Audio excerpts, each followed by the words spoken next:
So, hello. Hi. If you're new here, I am Daisy Jing. I'm the founder of Banish. And I started Banish because I had cystic acne and acne scars myself, where every single pimple would leave a scar. I wanted something I could do at home to treat scars right away and was safe for my skin tone. When I first started looking into acne scar treatments, I felt like everything was way too expensive or way too aggressive. In fact, I wanted to get a CO2 laser done on my skin, and this was over 20 years ago. I was ready to shell out $3,000 for a session, and the plastic surgeon who's going to do it on me told me I couldn't do it because of my skin tone, okay? So he recommended microneedling for me, and this is why I'm very, very passionate about microneedling, because not every single person has access or can do the other acne scar treatments. So when microneedling is done properly, it can be such a great option for acne scars, texture, fine lines, and overall collagen production. So for this guide, I'm using a stamper tool I created. It is called the Banisher 3.0. I'm using a stamper because I feel like it's the most convenient and the easiest to treat all over your face, jawline, neck, whatever, okay? All you do is you simply press it down, you lift up, you move over and repeat. That is it. You're not dragging needles across your skin. You're not rolling over areas you didn't mean to roll over, okay? You're not even circularizing motorized vibrating needles around your skin. And with motorized devices, you guys, I feel like people can accidentally go way too aggressive because they numb their face with numbing cream and don't feel it, or they swirl their skin instead of stamping, which can cause tears. We don't like tears. No, please, no more tears on my skin. I have too many acne scars, okay? Even with a motorized pen, I feel like, what's the point of the motor if you're just going to be stamping, you know? Okay, so we should just manually be stamping. So for at home, I personally prefer a stamper because it keeps the technique very, very simple. Okay, so before we start, we need to follow the rules, okay? There's some rules in microneedling. I know. We need to follow the rules. Don't microneedle over active acne, okay?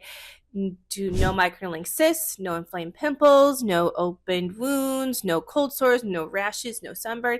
If it looks questionable, just avoid microneedling over it, okay? If you have a pimple, the great thing with the Banisher is that you can actually stamp around it. But do not stamp directly on top of it. And if you're prone to keloids or have a skin condition, or you're not sure if microneedling is right for you, please check with your dermatologist first. Although I will say getting an appointment with a dermatologist is like trying to get Coachella concert tickets sometimes. For most people, the main rules are simple. Clean skin, clean tool, press gently, do not stamp over active breakouts, and then you put the Banish serum on top. Okay, let's talk about size. Okay, size, very, very important. So needle length. This is where people get so confused. You guys are so confused. I know people think they have to go intense or bleed, but that's not true, at least not in this case. Okay, if you go too intense and traumatic, you can actually increase side effects like scarring. What are we trying to do, ladies and gents? We're trying to get rid of scarring, not increase scarring. So I don't know why people want to be more traumatic to their skin, because trauma induces scarring, okay? Oh, by the way, I have permanent scars right here from trying to get rid of my scarring. So don't create more scars, okay? Because I never got cystic acne right here, okay? If you're just starting off with at-home microneedling, stick with a 0.5 millimeter length to use. This is the 0.5 millimeter length. She's tiny, okay? She's tiny. It's the average minimal length that goes deep enough to stimulate collagen in most areas of the skin without going too deep for potential damage. Remember, not too deep. Not too deep.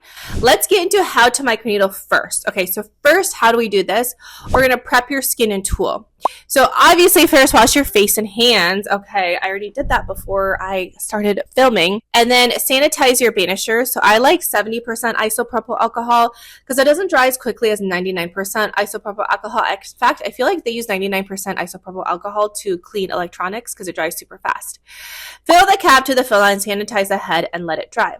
Make sure the microneedles aren't dull, damaged, or anything like that. And if you're unsure, you have to replace the head. Okay, this is where we're talking about we got to be safe. We're practicing safe microneedle, ladies and gents.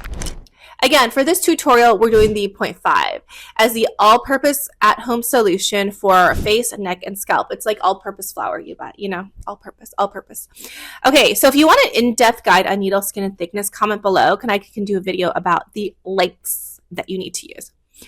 But otherwise, this video is going to be way too long, and Katie wrote the script for me, so she'll be mad if I keep going on a tangent. Okay. Cheeks and acne scars. Okay, let's start with cheeks first because this is where a lot of people have acne scars. Me, who has acne scars on their cheeks? I basically have acne scars everywhere except for my forehead and my nasolabial folds. Okay, so the motion is very simple. This is what we do. You press down, lift up, move over with like a 20% overlap. So we'll do it here. So you guys see the acne scars, okay? Press up, twist a little bit, 20% overlap, press up, press up, press up. So press down, lift up, move over. Let's repeat it again. Press down, lift up, move over. We're not dragging. We're not scraping, and definitely no crazy twisting, no twisting, okay? I usually like to work in small sections, so I usually do the upper cheek, then the middle cheek, then the lower cheek. Divide your face into little parts. Now, if you have acne scars, you want to treat the whole textured area evenly so the skin can look blended over time. Microneedling is helping build collagen from the inside out. Okay, inside out, like the movie. So you want to think of it like supporting the whole area. Now, for me, after microneedling, I feel like my skin looks a little plumper the next day and the edges of my acne scars look smoother. Like, you see, I still have acne scars. I'm literally in front of the brightest window, so you can see every little thing on my face, and I have no idea how to blur this video. So you see my acne scars. Okay. But it looks way better than it did before, and it takes time. Collagen rebuilding takes time. Don't expect one session to erase everything. You really need to do it regularly, like you're lifting weights to build muscle. We're going to here lift up.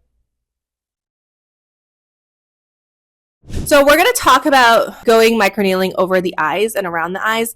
I have glasses on right now, so I will do it in B-roll. But you can microneedle around the eyes, but do not be scared. Do not be scared. It is not scary.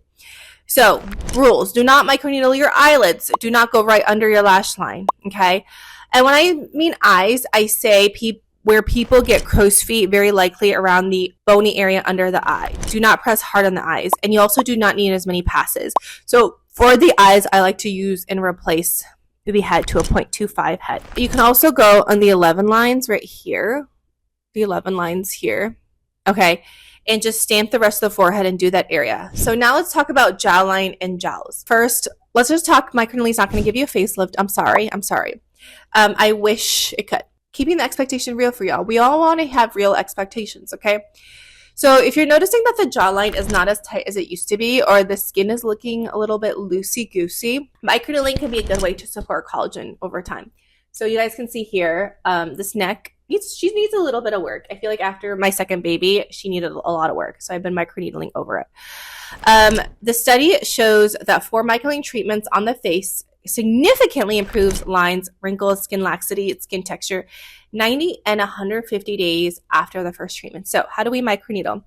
I like to start along the lower jaw, and then I'll work all the way down the jaw. So you really want to start here, right that jawline all the way down, because you want to build a structural support.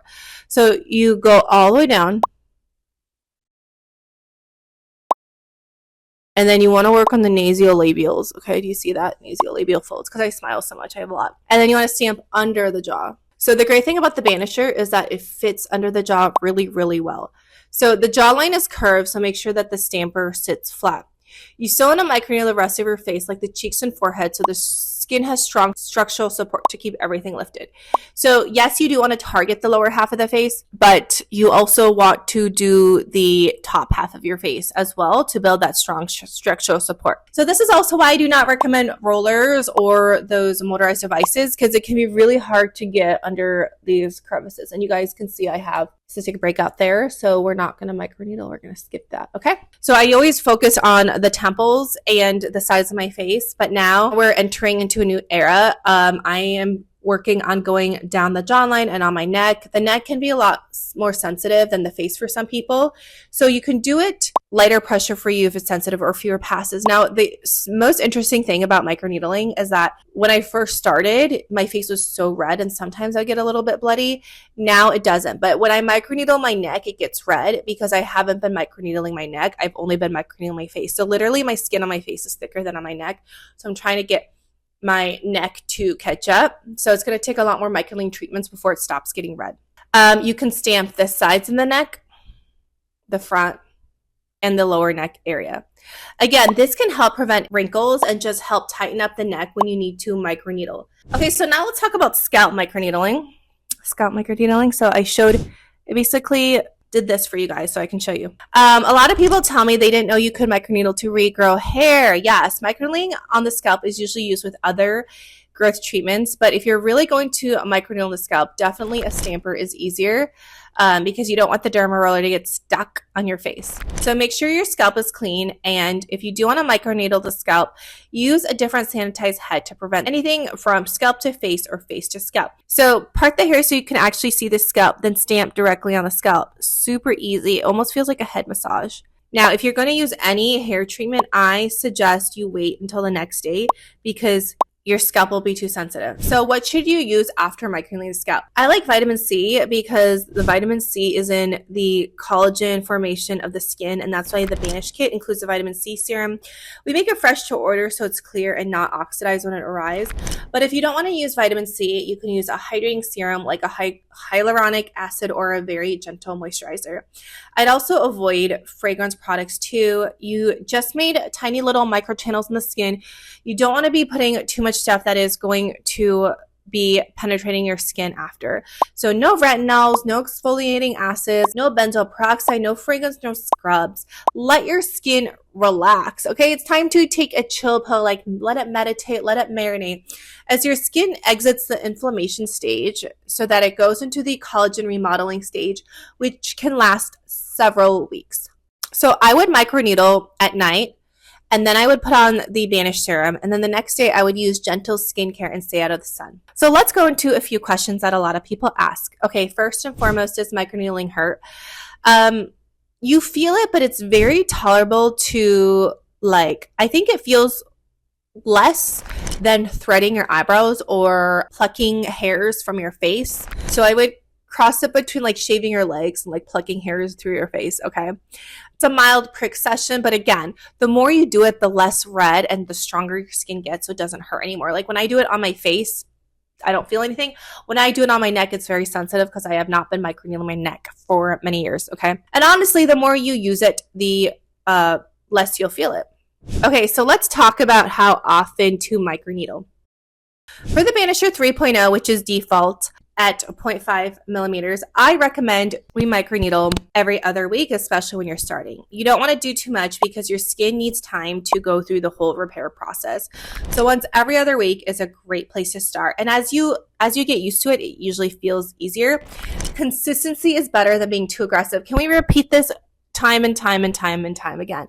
Consistency is better than being too aggressive. Let's say it again. Consistency is being better than too aggressive. Again, we do not want to create further scarring in the skin, but we want to rebuild collagen slowly over time. And let me tell you, it does not happen overnight. So when does the tool need to be replaced? Okay, the tool is going to be different because these needles used just get dull. Okay, you need to replace the heads. That's the nature of having super thin needles. They aren't going to stay sharp. So you want thin or you want them to last forever. I say you want thin, okay? These are like Ozempic needles, GLP-1 needles, okay? So on average, you can get 4 sessions per head, and then we replace these heads. This is different than other tools I've used because they were only one-time use only, where you have to throw away the entire tool and get a new one. So downtime, let's talk about downtime. There's really no downtime for me when I microneedle, which is really convenient for me. Your face might be red and a little tingly, but it usually goes away within 8 to 12 hours. So again, when microneedling at night, I microneedle, put on the Banish serum, go to sleep, and then just go about my day the next day. Usually the next day is not a heavy makeup day. It's like a very light makeup day, wear mineral sunscreen, stay out of the sun. But I do notice an extra glow and a very nice plumping effect to my skin, which is really, really nice. So I'm going to do this tonight before our event tomorrow. I like to keep makeup light, but yes, you can wear makeup, just again, not super heavy duty. Okay, so why I still microneedle. So you guys know I don't do Botox. I just keep microneedling my skin because I know the science behind microneedling and I want to structurally build collagen in my skin. So you can see, I don't have any filters or whatever on. I still have texture on my skin. I still have some lines, but the skin looks strong, it looks healthy, she looks strong and healthy, and that's what I want. Obviously, when I get older, I can't change the bone structure and I cannot change the facial fat repositioning, which I've definitely noticed a difference in. But what I can control is how strong my skin is. And so I've tried a lot of things for my skin. I've tried lasers, which it made my pigmentation worse. It made the acne scars worse. And I could say it was because the person who did the laser had no idea what she was doing. You'd need to go to someone who knows what settings to use. I don't think she knew the right settings for me. I did it like 1 or 2 times. I never did it again. Okay, so microneedling at home, especially now with the cost of everything, like how are people affording groceries these days? I'm just going to do this at home, okay? For me, microneedling is always one of the things I come back to because I just don't have time to juggle 10 different devices or tools or book more appointments. I literally do not, you guys, I stopped getting my nails done and my eyelashes done. These are fake glue-on eyelashes because I literally have no time. I have 2 young kids. I run this business, no time whatsoever, okay? So I feel like microneedling is benefiting my skin through all the stages of life I've gone through, and why keep it more complicated? So after I first did microneedling, I did it for 6 months, but I saw the results right away because people on my YouTube channel kept asking what happened to my acne scars. And so that's like when I started this business, and this is what I want to do to help support my skin naturally. Other things I've noticed since microneedling, over time, I feel like it's given me better skin quality, and it's the best lasting results. Like again, I'm in this dingy hotel room. There's no lighting or filter or anything special here. You can see how my skin looks. Again, still have texture. It's still real skin. It's not frozen. It moves. There's lines. She looks tight. She looks healthy. So that is how I do an at-home microneedling routine using the Banisher 3.0. If you're new, you don't have to do your whole neck, face, scalp, and one night. Start with the area that bothers you the most. See how your skin responds and then build from there. I'll link the Banish Kit below if you want to use the same one here. And yeah, if you're microneedling at home, don't overthink and just always stay consistent. Thank you so much for watching. Bye.